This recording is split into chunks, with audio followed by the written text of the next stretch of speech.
में रखें।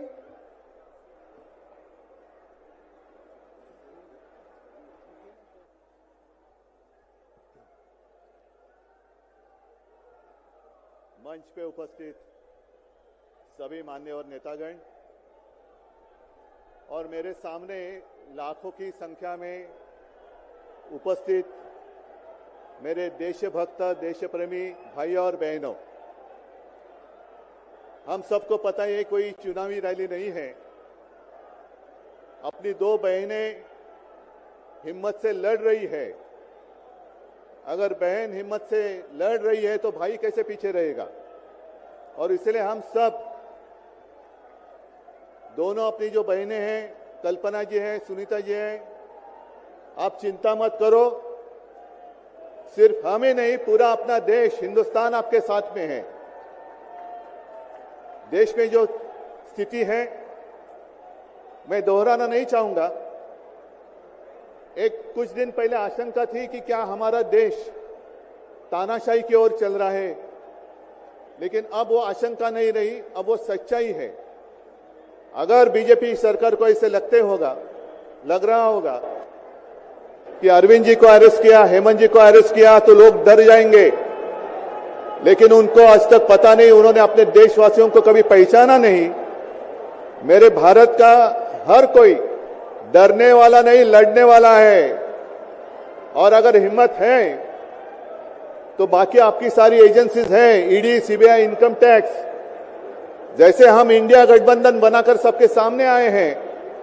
अगर आप में हिम्मत है तो बीजेपी को मैं कहता हूं, चुनौती देता हूं कि बाकी सारी लोगों को छोड़ दो, आप सीधा आपके बैनर पर लगा दो कि बीजेपी के साथ जो 3 साथी पार्टी है वो ईडी, इनकम टैक्स और सीबीआई है। लेकिन अब समय आया है, कितने दिन तक हम उनकी आलोचना करते रहेंगे। अब तो उनका सपना ऐसा है कि 400 पार। मैं पूरे देश को आह्वान करना चाहता हूं कि एक व्यक्ति और एक पार्टी की सरकार देश के लिए खतरनाक हो गई है और अब वो समय आया है कि एक पार्टी और एक व्यक्ति की सरकार नहीं चलेगी। पूरे देश को मैं आह्वान करता हूं कि हम सबको अब चाहिए, मजबूत देश चाहिए और मिलीजुली सरकार हमें लानी ही होगी।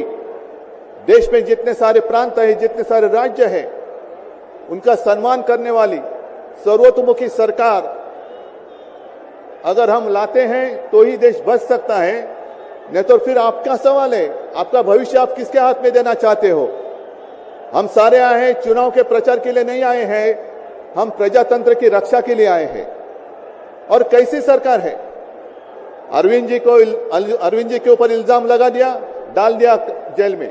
हेमंत जी के ऊपर इल्जाम लगा दिया, डाल दिया जेल में। ये कौन सा तरीका है। इनके पास जितने सारे लोग हैं, मैं आपके सामने आने से पहले कुछ पत्रकारों के साथ वार्तालाप कर रहा था और उन्होंने कहा कि उद्धव जी अब उन्होंने इनको साथ में ले लिया, उनको साथ में ले लिया। जिनके ऊपर भ्रष्टाचार के आरोप खुद भाजपा ने लगाए थे, उनको उन्होंने वॉशिंग मशीन में डालकर साफ सुथरा नहला धोला कर अपने मंच पर विराजित कर दिया। तो आप क्या विश्वास रख सकते हैं। जितने देश में भ्रष्ट लोग हैं, उन सारे लोगों को इकट्ठा लेकर बीजेपी देश को विकास के राह पर लेके जा सकता है। भ्रष्ट लोग देश का विकास कर सकते हैं।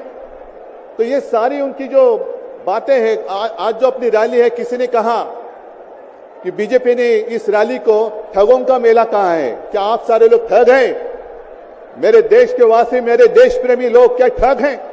ये तो भ्रष्ट लोग हैं, भ्रष्टाचारी लोग हैं जो भाजपा में है, जुमलेबाज लोग हैं। और मैं ये भी जानता हूं, मुझे याद है कि कुछ दिन पहले उत्तर भारत के सारे किसान दिल्ली आना चाहते थे, नहीं आने दिया। उनके जो रास्ते थे उसमें खिले डाल दिए, उनके ऊपर टीयर गैस छोड़ा, लाठीचार्ज किया। तो मैं पूरे देश के किसानों को आह्वान करता हूं, आप अन्नदाता हो, आप अन्नदाता हो, अन्नदाता देवो भव हमारी संस्कृति है। जो सरकार किसानों को आतंकवादी मानते हैं और जो सरकार किसानों को दिल्ली आने से रोकती है, तो पूरे अब समय है कि पूरे देश के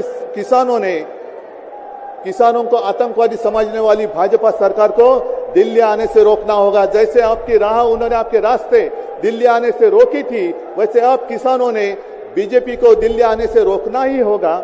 और एक नारा जो मैंने मुंबई में दिया था, वो जो कहते हैं कि आपकी बार 400 पार, मैं आपको आह्वान करता हूं कि जहां से आप आए हुए हैं आप जाओ, अपने घर पे जाओ, जहां भी जाएंगे गांव में जाओ, लेकिन एक नारा आपको देना होगा तानाशाही के खिलाफ, अब की बार भाजपा तड़ी पार, अब की बार भाजपा तड़ी पार।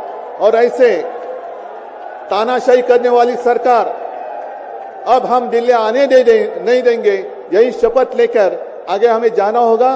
और फिर से एक बार सुनीता जी, कल्पना जी, आप चिंता मत करो, पूरा देश आपके साथ है, आप लड़ाई जीतेगी और हम सब लड़ाई जीतेंगे, प्रजातंत्र जीतेगा। जय हिंद, जय महाराष्ट्र। बहुत बहुत धन्यवाद। मैं एक रिक्वेस्ट